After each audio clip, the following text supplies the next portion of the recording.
Herceg-Bosni. Odražavao sam zašto je potrebna Herceg-Bosna, da bi Hrvati imali jednu teritoriju na kojoj bi živjeli, jer pošlo je masovni progon Hrvata iz Zenice i ovih mjesta gdje žive pretežno muslimani. Tu su osnovane formacije MOS-a, muslimanske državnih snaga i čiji su sastavni mužahedini.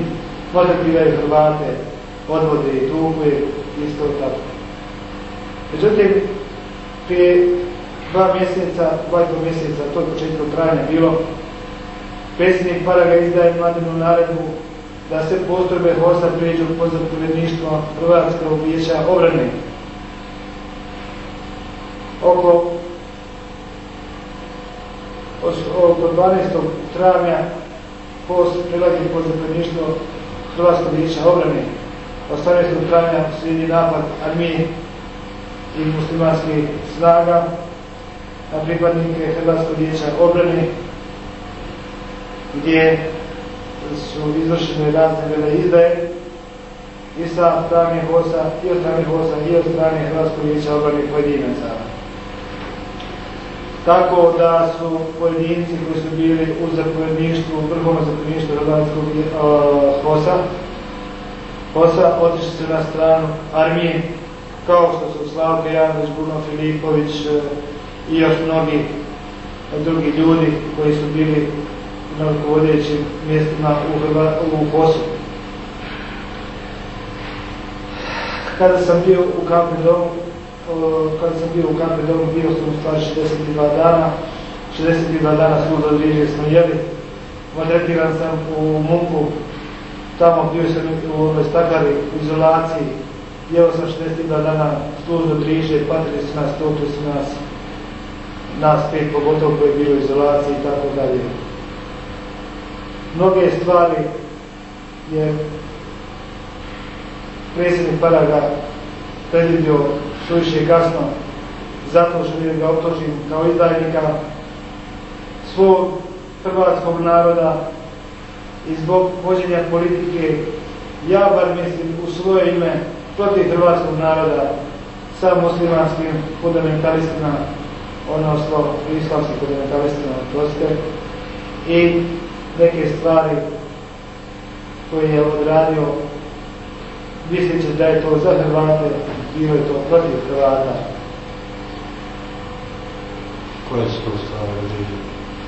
Stvari gdje su izdaja politička u prvom planu, drugo što je mnogo muslimana bilo u HOS-u, u HSP-u, to nije bitno, u HSP to je politička stranka, može biti i muslimana i Srba i Hrvata, nije bitno, ali u HOS je ono čista hrvatska vojska i sa jednim zapovjedništvom da se ukupe te oružane formacije Hrvatske i da se djeluje protiv tog islamskog fundamentalizma. U Zenici garantiram da Hrvati nijednom prilikom nisu dali do znanja nikome da su ugroženi, iako su bili ugroženi od strane islama i odnosno fundamentalizma toga. A sada želim da kažem samo na ovakvu pogrešnu politiku Hrvatske stranke prava i ostvarenje ciljeva NDH, koja samo može biti fantazija sa muslimanima, to više ne može postojati. Zato kao bivši koordinator Hrvatske stranke prava, Matija Brejnović, želim da optužujem vodstvo Hrvatske stranke prava na čelu sa Dobroslavom Paragom za izdaju hrvatskog naroda u Bosni, posebice u Zenici, zbog političkog interesa, revanšizma gospodina Parage, da bi se suprotstavio Bobanoj i Tuđmanoj opciji, podijelio hrvatski narod, a jedan dio odbora pravo u ruke alijenih fundamentalista. Rad samoga HOS-a u Zenicu su obilito iskoristili muslimani koji su se u tim postrojbama itekako pokušali naoružati i pod krinkom velikohrvatstva od HOS-a u Zenici pokušali stvoriti bastion fundamentalizma. Gospodin Paraga je bio upoznat sa time, svemu sam ga obještavao, a a samo slipac je mogu ne vidjeti kuda vodi takva politika. Zato ga optužujem da je iz nekih sitnosjetičkih interesa prodaje jedan dio hrvatskog naroda založeno dođenom idejom nezavisne države Hrvatske. Optužujem ga zato političko isljepilo koje su iskoristili naši stoljetni neprijatelji. Bio sam protivnik ideje unitarnog BiH i stoga sam od strane gospodina Parage smijenjen sa mjesta koordinatora i postavljen na mjesto zamjenika koordinatora Hrvatske stranke prava za Bosnu, a postavili su gospodina Vjenislava Topalovića. Nakon tog postavljenja mog za zamjenika koordinatora Hrvatske stranke prava nisam htio ući da bolja više i tu dužnost i zamjeničku kao koordinator, jer sam predsjednika Paragu dovoljno izvještavao i molio ga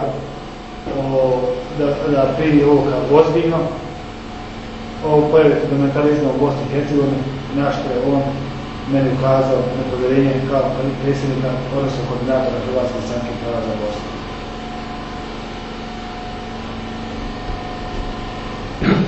I zato kao bivši koordinator Hrvatske stranke prava, Matija Brajinović, pošto sam u pravu, tek se sad vidi, optužujem vodstvo Hrvatske stranke prava sa Dobroslavom Paragom na čelu za izdaju hrvatskog naroda u Bosni, posebice u Zenici.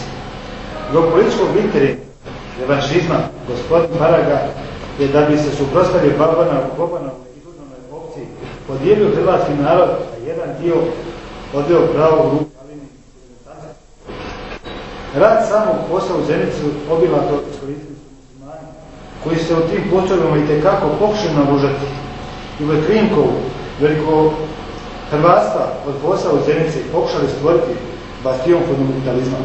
Gospodin Paraga je bio upoznat sa time, a samo slijepac je mogao ne vidjeti kuda vodi ta politika. Zato ga optužujem da je iz nekih uskostranačkih interesa prodao jedan dio hrvatskog naroda založenog na mrtvorođenom idejom NDH. Optužujem ga za političko sljepilo koje su iskoristili naši stoljetni neprijatelji muslimani. Bio sam protivnik ideje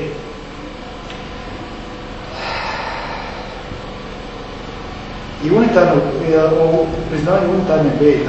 I stoga sam od strane gospodina Parage smijenjen sa mjesta koordinatora Hrvatske stranke prava za Bosnu i postavljen na mjesto zamjenika koordinatora Hrvatske stranke prava za Bosnu.